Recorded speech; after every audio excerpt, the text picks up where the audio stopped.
जम्मू कश्मीर के सीमावर्ती जिला पूंछ के बतार नाला क्षेत्र में लोगों को भारी परेशानियों का सामना करना पड़ रहा है।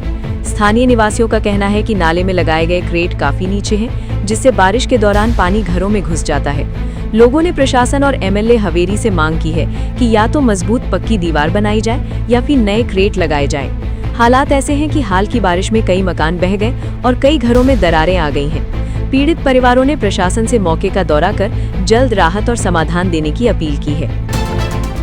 जम्मू कश्मीर के पूंछ जिले के दिगवार गांव स्थित क्राइस्ट स्कूल में भारतीय सेना द्वारा डिजिटल भारत दर्शन कार्यक्रम का आयोजन किया गया। इस पहल के तहत स्कूली बच्चों को देश की संस्कृति, तकनीक और विकास से जुड़ी जानकारी दी जा रही है। ये कार्यक्रम आने वाले महीनों में जिले के अन्य स्कूलों में भी चलाया जाएगा। बच्चों ने इस पहल के लिए भारतीय सेना का धन्यवाद किया और कहा कि ऐसे कार्यक्रम भविष्य में भी आयोजित होने चाहिए। शांतप्रिय जम्मू में नशे के बढ़ते जाल को लेकर चिंता बढ़ती जा रही है। उपराज्यपाल मनोज सिन्हा द्वारा नशे के खिलाफ अभियान शुरू किए जाने के बाद अब आम लोग भी इसके खिलाफ आवाज उठा रहे हैं। राजीव नगर और कासिम नगर जैसे इलाकों में नशे का कारोबार संगठित रूप ले चुका है। युवाओं में इसकी बढ़ती लत परिवारों के लिए गंभीर चिंता का कारण बन रही है। पुलिस कार्रवाई कर रही है, लेकिन तस्करों के नेटवर्क के चलते इस पर पूरी तरह काबू पाना अभी भी चुनौती बना हुआ है। जम्मू के सतवारी ब्लॉक के हक्कल गांव में कैप्टन राजिंदर सिंह ने डेयरी फार्मिंग का सफल मॉडल स्थापित किया है। पशुपालन विभाग की सब्सिडी योजना के तहत उन्होंने 20 गायों से व्यवसाय शुरू किया। शुरुआत में दूध खराब होने की समस्या थी, लेकिन मिल्क प्रोजेक्ट के तहत आधुनिक मशीनों की मदद से अब दूध की गुणवत्ता बेहतर हो गई है। अब दूध 7 दिनों तक सुरक्षित रहता है और पैकेजिंग से उनकी आय भी बढ़ी है। उन्होंने युवाओं से आत्मनिर्भर बनने के लिए इस व्यवसाय को अपनाने की अपील की है। दक्षिण कश्मीर के अनंतनाग जिले के बिजबेहड़ा इलाके में एक दर्दनाक हादसा सामने आया है। झेलम नदी में गिरने से 2 लड़कों की मौत हो गई। घटना के बाद तुरंत रेस्क्यू ऑपरेशन शुरू किया गया, लेकिन दोनों को बचाया नहीं जा सका। पुलिस ने मामले की जांच शुरू कर दी है। बांदीपुरा में नए कोर्ट कॉम्प्लेक्स का निरीक्षण प्रशासनिक जज जस्टिस वसीम सादिक नरगल ने किया। उन्होंने विभिन्न सेक्शनों का दौरा कर सुविधाओं और तैयारियों का जायजा लिया। निरीक्षण के दौरान उन्होंने निर्माण कार्य की गुणवत्ता पर संतोष जताया। साथ ही निर्देश दिए कि 1 सप्ताह के भीतर कोर्ट को नए भवन में शिफ्ट किया जाए। इससे जिले में न्यायिक सेवाएं और अधिक बेहतर होंगी। जम्मू में शिक्षा और स्वास्थ्य क्षेत्र में सुधार के लिए आर्टिफिशियल इंटेलिजेंस आधारित पहल पर चर्चा हुई।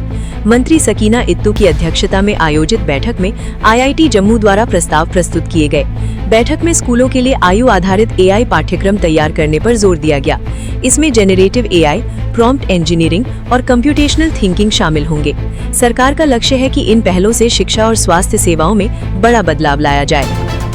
जम्मू कश्मीर के पूंछ जिले के मेंढर सेक्टर में एक पुराना मोर्टार शेल बरामद हुआ है। ये शेल गांव के पास खुले मैदान में देखा गया, जिसके बाद तुरंत सेना को सूचित किया गया। आर्मी की बम निरोधक टीम मौके पर पहुंची और शेल को सुरक्षित तरीके से नष्ट कर दिया गया।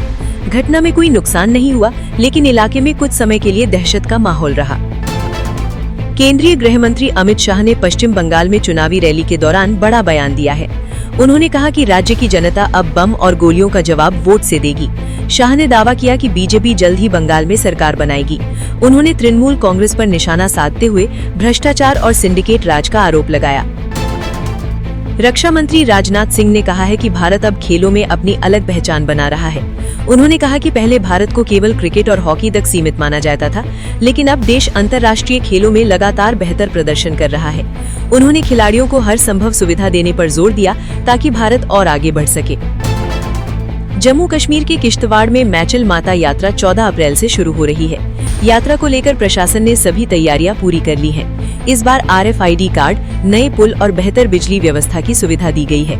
अधिकारियों ने यात्रा मार्ग और आधार शिविर का दौरा कर व्यवस्थाओं का जायजा लिया है। प्रशासन का कहना है कि श्रद्धालुओं की सुरक्षा और सुविधा को प्राथमिकता दी गई है।